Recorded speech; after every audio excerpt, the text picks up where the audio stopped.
I'm good. Yeah. You sure? Yeah. Okay. And then cool. Zoom call on Tesla Club. I'm ready to keep coming going. soon. Yeah, we're gonna. Cool. And should I put any? You guys just want to keep going free dialogue, or you want to put a timer on the I'd clock? like to I'm just cool keep with it. going. I'm cool with it. Yeah. Okay, So free I- dialogue's okay with you guys. Yeah, Okay, yeah, because you guys are actually like respectful, and you guys are Yeah, able to no answer each other problem. questions and keep going. I do want to get into, and I've been kind of fleshing this out, pulling out the dialogue so I understand exactly what your position is. I'd finally like to get into the moral position of communism. But not the famine, because I kind of want to. Yeah, we can get to that. Yeah. But can we start with the moral position of communism, and then we can dive into the famine portion? That's where we left off was the famine, but wherever you guys want to start. Yeah, I'm cool with the moral stuff. Moral I first just want to one, make I want to make sure that we don't bypass it because it's an elongated conversation. Sure. I'm gonna start the timer anyway, just so I know it. But you guys go ahead, take it away. Yeah. So my biggest issue here is the reconciliation. So I'll concede a few points. There's no doubt that Haz knows far more about communism and communist history than me. He should, right? He's not an orthodox apologist, for instance, nor. So I expect that he knows inside of his domain more than I do about X thing. But it still has to, from his view, logically add up to two things. One, the practical application, which I can concede even there could be some practicality to communism. But I need to know the moral implication. And this is what we're diving into, is the moral implication. And I need to know what you're basing this on other than your own intuition. And if there is something external to your own intuition, and why we should follow it. I would say, and I'm gonna posit this, that people themselves need to have something which is higher than them to move towards. I think that you would say the same thing with the state, right? But History, when it comes to decadence, right? How's communism preventing this except with the barrel of a gun versus argumentation and the ethics around argumentation that you find from religion and theology? And I'd like to dive into the moral discussion of that. I think, it's a good question. I think that, I reject the separation of morality from the other spheres of this, the division of labor, so to speak. I think that a human existence, inclusive of its economic reality, inclusive of its social and political reality, and its historical reality, is infused with the moral. The moral has significance for every historical era, for every historical situation we find ourselves in. So, for example, we don't have to get into the conflict itself, but just an example, you can agree. I think, for example, the question of morality for a Palestinian, it's not a question of propositional logic. It's not a question of reasoning. It is based in a concrete historical circumstance in which their people are being occupied by a foreign aggressor. And it is, yes, maybe it's a matter of intuition, but it's the clear moral path, which is to resist, right? So history is riddled with situations like this. I would argue that every instance of the emergence of prophets, biblical prophets historically, they're giving people a message, but the message is not being justified to them on the basis of propositional logic. It's not being justified on the basis I'm not asking for a rational authority. I'm not asking for it makes sense logic. in the time that it's in, and people heed the call because they receive it as something that's making sense of the injustice of the era they're but living there's in. many things here which would make sense even in this situation, which could be superior to picking a side. For instance, why do I care if Jews and Palestinians kill each other? Fuck them, right? What do I care?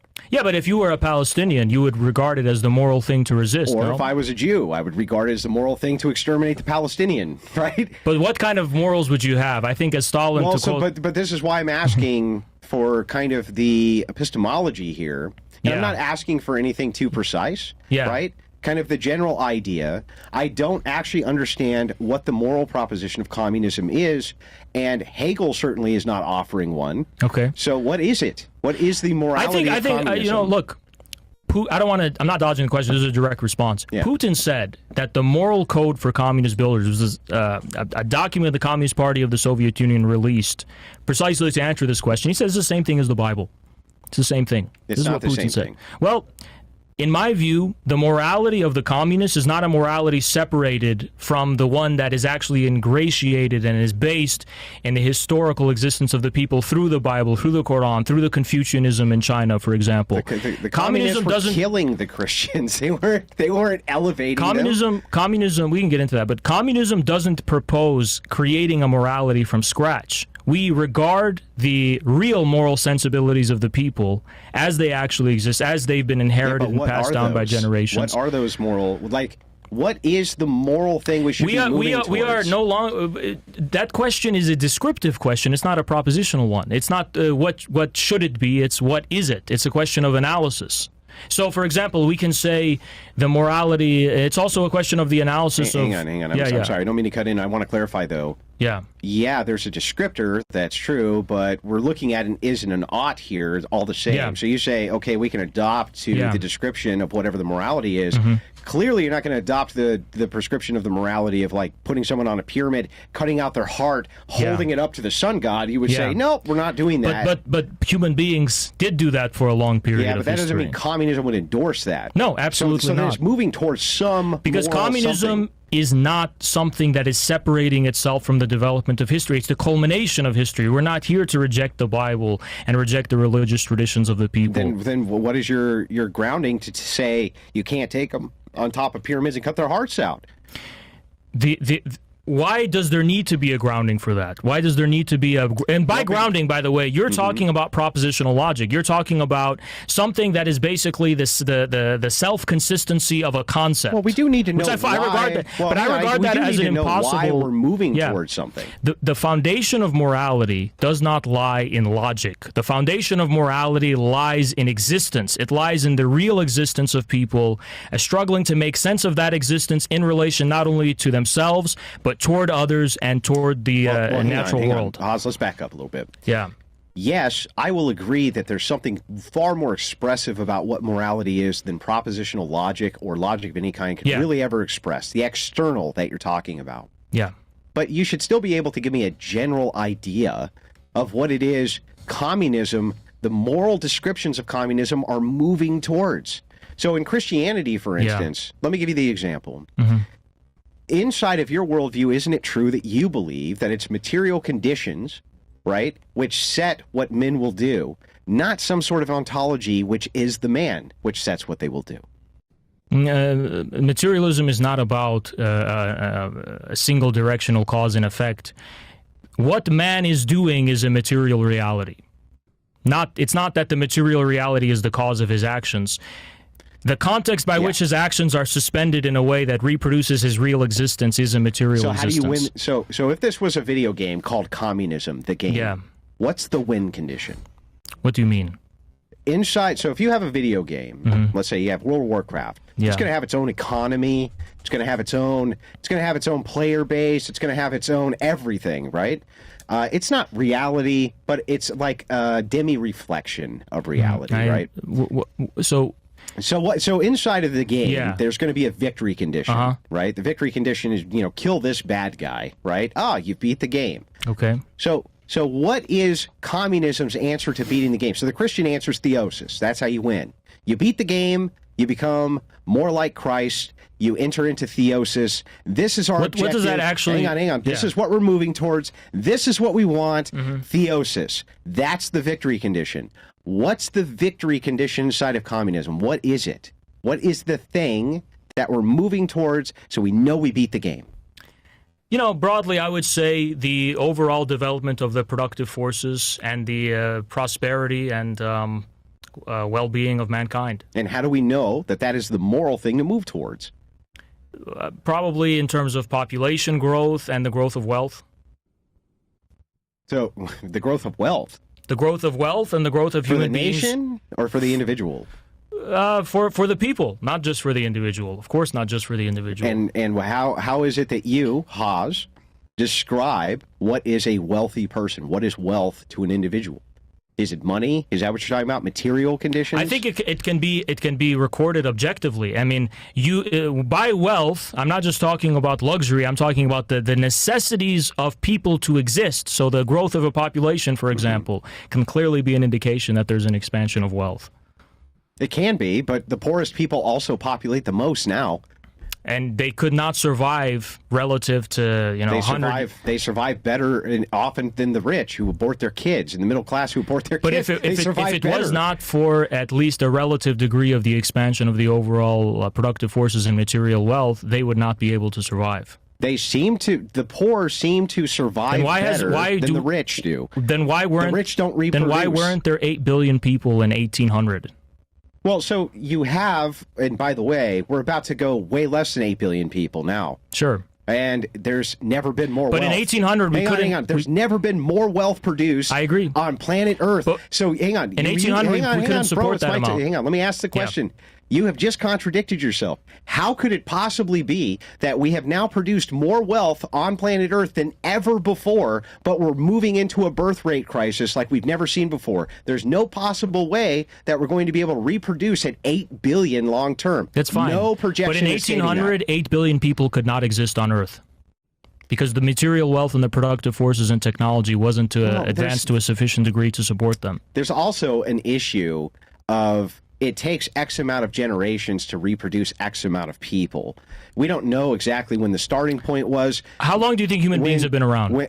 I don't know. Neither do you. No, I don't. I'm just saying, like, do you think it's at least... I have no idea. Is it at least thousands of years? Yeah, thousands, sure. Okay, so there's thousands of years, okay, and we can clearly... Do you think that we're recording the population accurately, or maybe like in ancient Egypt there was like billions of people? Just so, because I don't think there was billions of people in ancient Egypt, but that makes my point, not yours.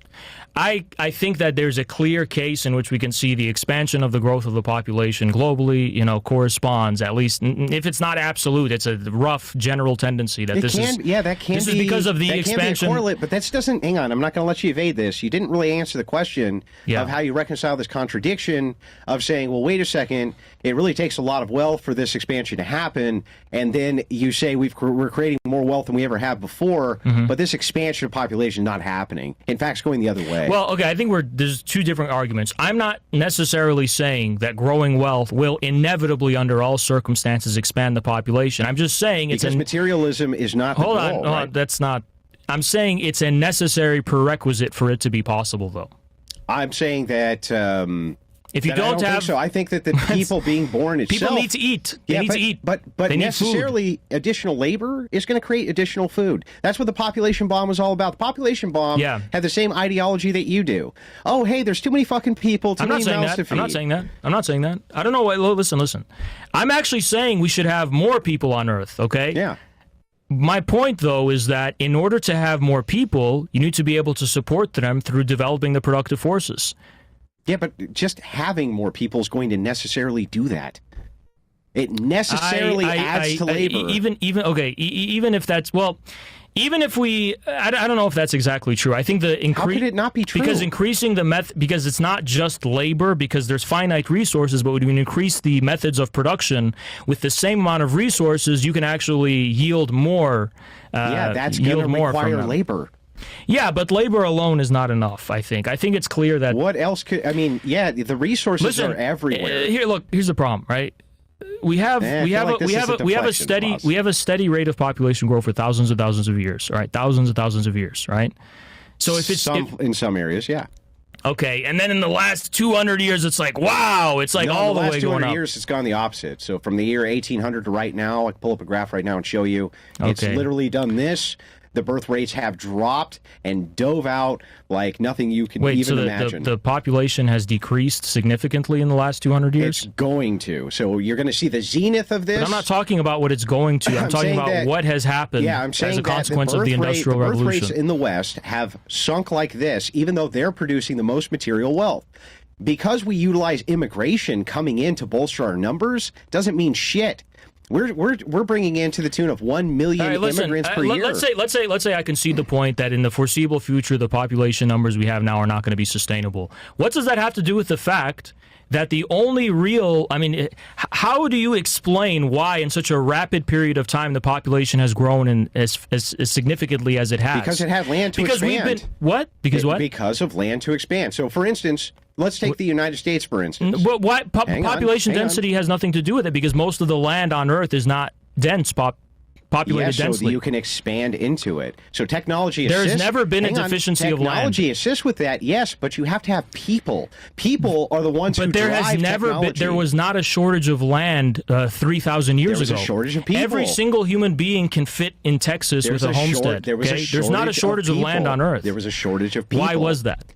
Because you have to hit a zenith snowball effect forward for reproduction, just like you have to. I'm going to explain it, Oz. Give me a second. What causes that, though? I'm going to explain it. There can be a multitude of different things which can cause this. There can be religious puritanism that can assist with reducing population. Hang on. There can also be wars which assist with negating population, and there can be a lack of expansion. But what I'm saying is that you have to have X amount of people constantly reproducing. You have to. Everybody has to be able to replace at least themselves and somebody else, right? You have to be able to replace at least you. Why? Most people were not even able to do that. I just want to clearly understand something. You agree that we've been around for thousands of years. Yeah. So for a short period of that time, the population has exploded, yes? Well, it's all throughout history. There's been times. It hasn't been a steady rate of growth. You can look at the chart. I didn't say it within was. a short period of time, relative to when we've existed in general on Earth. Multiple times. Is this what I'm saying? Like, do you think that there was a point in human history before where there were this many people, or what? I'm not saying that, but that doesn't logically make sense.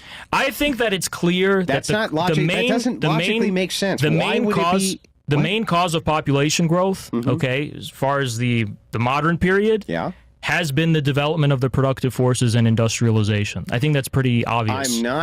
I'm not disputing that technology has assisted with this. What I'm saying is that the thing which makes the technology possible is the people element. It's the human element. Humans have been around for thousands of years. Yes, why is it only until recently? Because you still have to have X amount of numbers who can run the production of this technology in order to continue this bloodline going. You have to have that. But why is it only recently that the population exploded? It's not recent. There's been many times in history where there's been explosions of population. Relative to the 8 billion people that are on Earth right now, yes, it was recent.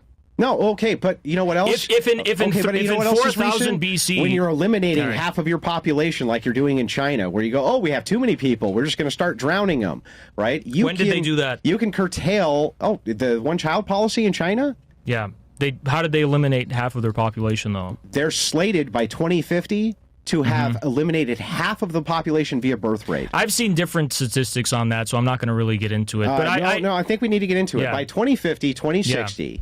I've seen by 2100 it's going to decrease to 1 billion. I've seen that. I haven't seen the extreme numbers that you're talking about anywhere. They're slated. Okay. 2050, half the population. That's crazy. Let me ask you a question. Yeah. In South Korea right now, do you know what the birth rate is? Low. Very low. Do you know what it is? Not exactly. It's 0.7. Yeah. And it's slated to go to 0.5. Yeah. Okay. Is that culture doomed, Haz? It's a crisis. It's an existential crisis. Yeah, it's doomed. If they don't find a way to fix it, then yeah. Well, could you hit the point of no return, where in just one generation you just don't have? I think. Look, people. I want to get back to this point though. I'm in this point. Wait. I want to get back to this. In the point. Hang on. We'll get back to it, but I need to finish my inquiry here. Yeah. Okay. That they're doomed. If you get underneath a certain threshold in your birth rates, your population is doomed. Listen, Andrew, I am ready to accept that. Okay. But we need to get back to the point, which is that if you don't expand the material wealth through modern industrialization and so on, it's not even possible to expand but I think the population. Human element is what. But humans have been around for thousands of years. So why is it only recently that it exploded? I don't understand why it exploded to 8 billion people only recently. Okay, for thousands of years we have never gotten the rate of growth that we have since the rise of industrialization. Aircraft travel and mass land travel and steamboats and steam engines. And I wonder what contributes to the possibility of these things. It's the expansion of the productive forces. All it takes is one technological marvel to open up possibilities. So, for instance, okay, if we invented a spaceship that took us to Mars tomorrow, okay, and we could have viable life on Mars, do you think the population of Mars would fucking explode? Okay, so you agree it's technology then, answer right? my question. If we had a spaceship to go to Mars? If you had a spaceship that would go to Mars, and you landed on Mars, right, would the population there on Mars explode? Yeah, sure. Absolutely it would, right? Yeah. So you can have one technological marvel, but we can't even do that. Which can complete this. But so what are the factors that contribute to that? It takes the human element to go to Mars, thus expanding the labor pool on Mars. But human element by itself has no explanatory value. I'm being more specific about the nature of that human element. I think it does. I think the human element itself is the pinnacle of the value. Human beings have been around for thousands of years, Not and only recently, have we seen the explosion in the population relative to every other point in history. That's the Mars argument I just made. Sure, absolutely. They've been around for thousands of years, but the second they can make a rocket ship to Mars, let's be more now specific. The Martian population explodes. What about the human element, and this has to have explanatory value, is necessary for population growth that we've seen? What about the human element needs to be there? It can work. It can work. So human beings have not been working for thousands of years until recently? I didn't say that. So what needs to be there? What's the decisive thing? The human being. Yeah. Because absent the human being, you can't expand. Right, but human beings have been around for a long time. So what's the decisive thing for the past few hundred years? They weren't around. I don't understand your argument, Haz. I think just to bring it back to the whole topic at hand, I think both of you are obviously correct. Like, you're talking more about technology, he's talking about the human element, which creates the technology, but both need to be. I'm presupposing the human element. I'm not denying it. That's a given to me, right? But I'm just saying, let's be more specific. Maybe you can make the argument about which one matters more, but which I think this is what this argument is going down. But the human element is not in question right now. It's not called into question. I think it was in question because you questioned it. You said no, it's an expansion. No, I don't understand this misunderstanding. Okay. I'm not calling into question the human element. I'm calling into question the idea that industrialization is somehow not the decisive thing relative to the thousands. We're presupposing we've always been human beings. Okay, it's not like we were sheep 500 years ago. The human being thing, it's like it's taken for granted. All right. Yeah. But specifically, right, the past few hundred years, something new happened. Right, which is what we call industrialization. I'm not disagreeing with which is the expansion of the element, though. I think the big thing here is that both of you are correct. I think just going back to the because we got on a kind of a little bit of a circle there with the whole industrialization versus human concept of creating said industrialization. What about I guess going back to the original I think topic. I can make this easy, right? Yeah. I think I can make this easy. Because this is, remember, the corruption of the United States. Human beings can't exist absent technology. Technology cannot exist absent humanity. Okay. Do you agree? Yeah. Then that would mean, definitionally, that the human element is the most necessary element for the expansion of humanity. Who's calling that into question? I'm not saying we should mutate into a different species. But you're saying because there was a technological advance. Yeah. Okay, which nobody disputed that a technological advance couldn't lead but to what more. Specifically was the couldn't decisive lead to more of a population increase. Right. Nobody's stating that is not the case. Right. What I'm stating is that the necessity of the human element is what allows that to happen. That's all. Now let's presuppose the necessity of the human element, because again, I'm not arguing people were sheep 500 years ago. We've always been human. Now, what? Okay, I don't know why this is so confusing for you. Why specifically, over the course of the past few hundred years, did we see the dramatic explosion of the population that we have? Specifically, in a way that has explanatory value, such that it happened at this moment, not 7,000 years ago, but at this moment. Because there was technological advancement, sure. Okay, so industrialization and the development of the productive forces, which is what I said. Well, no, see, there's kind of an insertion of language here, which is why I didn't want the commie speak, but we're gonna have to get into the commie speak. Sure. When you say the explosion of the productive forces, right? Okay. Yeah. So I think that you can have technology which actually pulls back productive forces in such a way where it makes labor I don't think technology far more simple. That's why I say productive forces rather than just technology, because productive forces also refers to the way human beings are organized and their social relations. But human beings are the pinnacle of that technology then. That was my whole point. What do we disagree about then? Well, I said the goal of communism is to expand the productive forces and the overall wealth and prosperity and happiness of the people. Yeah, but it's going to take the people to do that. I guess that was what our hang-up is. I agree. Yeah, but you didn't agree a few minutes ago. A few minutes ago, you were so worried about the idea of the technological advancement. Here's the issue, though. You were trying to say that you were saying, okay, so what are ways in which you can measure the development of the productive forces? Yeah. And I said one of the ways you can measure it is the expansion of the growth of the population and the material wealth. And then you said, well, hold on, wait a minute. You seem to call into question the relationship between those two things. Yeah, but here's why. Yeah. Again, so I have already reconciled this Yeah. and showed that you're giving a contradictory position, not myself. Why? So here's a contradictory position. Yeah. Materialism itself can be self-defeating to humanity. The poorest on planet Earth are those who reproduce the most. Okay, but this is why we got into this argument, because Yeah. I'm trying to explain to you that they're poor relative to us today. Yeah. But compared to 7,000 years ago, the only reason they're able to survive and live is because we have more wealth than we did 7,000 years ago. but okay. We can support, I told you, we can support 8 billion people today. Yeah. We couldn't do that in 1700. Okay, prove it. Why didn't we have 8 billion people That's in not 1700? proof. That's